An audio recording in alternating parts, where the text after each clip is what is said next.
out just in the last year. We took 120 people, and we measured their cortisol levels, and we measured their immune system response, a chemical called IgA, immunoglobulin A. It's the primary defense against bacteria and viruses. It's better than any flu shot. It's the body's innate mechanism for internal protection. So as cortisol levels go up, as stress hormones go up, and you're tapping the body's resources, immune function goes down. And that's a scientific fact. So we took 117 people and we measured their cortisol levels and IgA levels before they started a 4-day event. And I said, okay, what if we teach them how to create elevated emotions like gratitude, like joy, like inspiration, and let's measure what happens to their heart to make sure that they're regulating this state properly. Turns out when you're living in fear, when you're living in resentment, when you're living in anger and impatience, the heart beats very incoherently. The mechanism of sustained stress over time causes heart problems. When a person starts to feel more coherent, elevated emotions, the heart starts getting very orderly and very rhythmic, and it sends a very strong signal to the brain, and the person starts to relax. They start to feel safe. They start to change their breathing. They start to expand their energy. Everything changes because the person's falling into the present moment.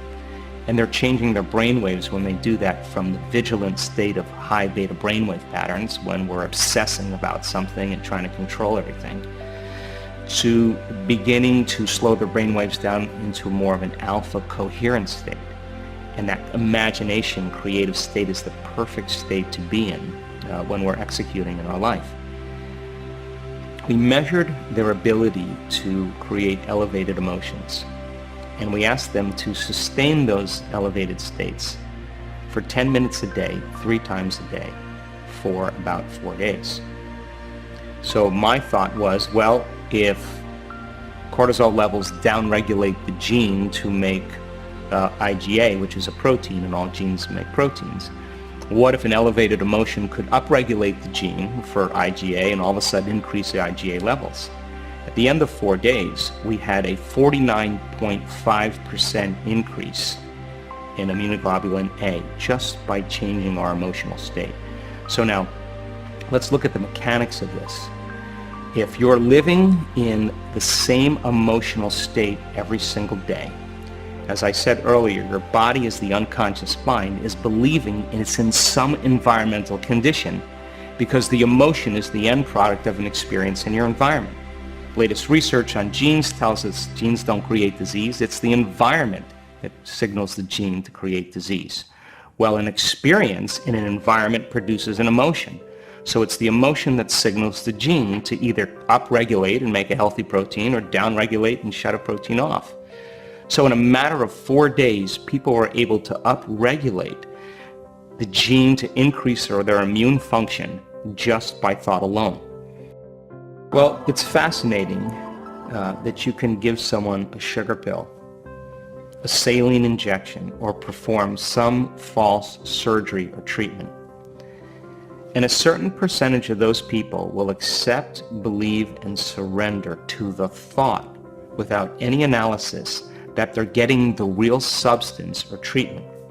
And they begin to program their autonomic nervous system to make the exact pharmacy of chemicals equal to the substance or treatment they think they're getting. So the fundamental question is it the inert substance, the placebo, that's doing the healing, or is it the body's innate capacity to heal by thought alone? Blue pills work better than red pills. If you name a pill that rhymes with something that it could increase its ability for, it'll work better. People will subconsciously associate with it. If you name a drug something that a person can't pronounce, they'll give their power away to the drug and it'll work even better. They'll be intimidated by it. If you charge more for a medication, it will work better. And if the doctor's enthusiastic about it, it'll work even better. That pill, that sugar pill, works because a person's gotten a substance that they've taken that's taken away their pain. It's changed their internal state. The moment they notice a change in their body, they pay attention to what caused it, and they start to condition themselves to rely on that substance. You give the person the pill the next day, you give the person the pill the next day, you give the person the pill the next day, conditioning, conditioning, conditioning. Then you give them a pill that looks just like that pill, and it's nothing more than starch or sugar, and their body begins to produce the same chemistry. So when they get that pill that's an inert substance, if conditioning is based on the past, then expectation is based on the future. They begin to expect the same outcome as the past, and the anticipation of the event causes the body to naturally begin to make its own chemicals. So that pill then is a symbol of possibility. So many people come to the edge of the known, and the body has to release information. And if you're sitting in a meditation and your body is just wanting to be in pain, you've conditioned it that way. And if you become conscious of doing that and begin to apply a formula that we'll teach you this weekend, you are training the body back into the present moment. And every time you go a little further, that's a victory. And every time your body wants to get up and quit and give up, and that program's starting to run, and you become aware of it, and you bring the body back down into the present moment, and you tell it it's no longer the mind, that you're the mind, now you're executing a will that's greater than the program, and you're training the animal. Are you with me still? And then it gets bucks and kicks, and it gets angry, and it says, listen, why don't you just get agitated? Why don't you just quit? You're not a good meditator. You're a failure. And it's just looking for something. And you become aware that you're doing that, and you settle the body back down out of that aroused emotional state.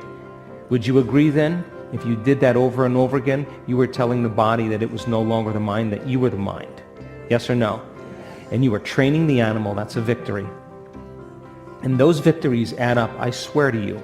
Sooner or later, the body's going to realize it's no longer the mind, that finally you are the mind, that you are back on the throne, and it is going to relax into the present moment.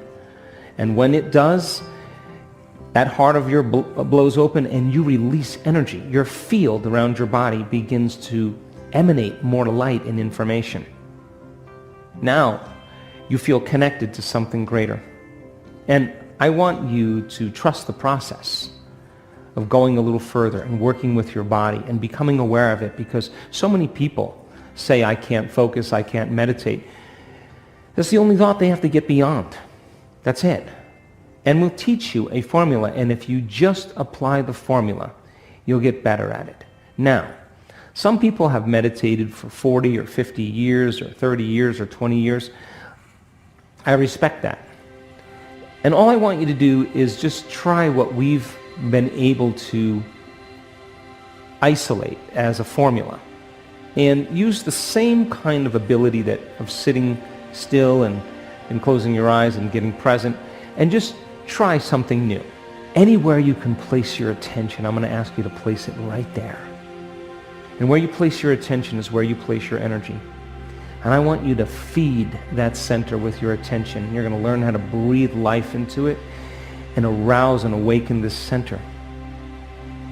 And once that center begins to open up and your body starts to trust and you relax, and that autonomic nervous system begins to cause the heart to beat more orderly, that field around your body begins to expand up to 3 meters wide. Now that field, that energy is information. That frequency is carrying information. And now you begin to interfere with everybody's energy in this room, and those waves start to resonate and synchronize, and the amplitudes start going up. And the higher the wave, the higher the amplitude, the higher the energy in the room.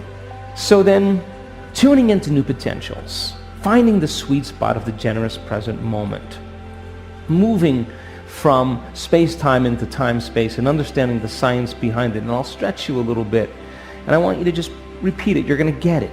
You just got to reach for it.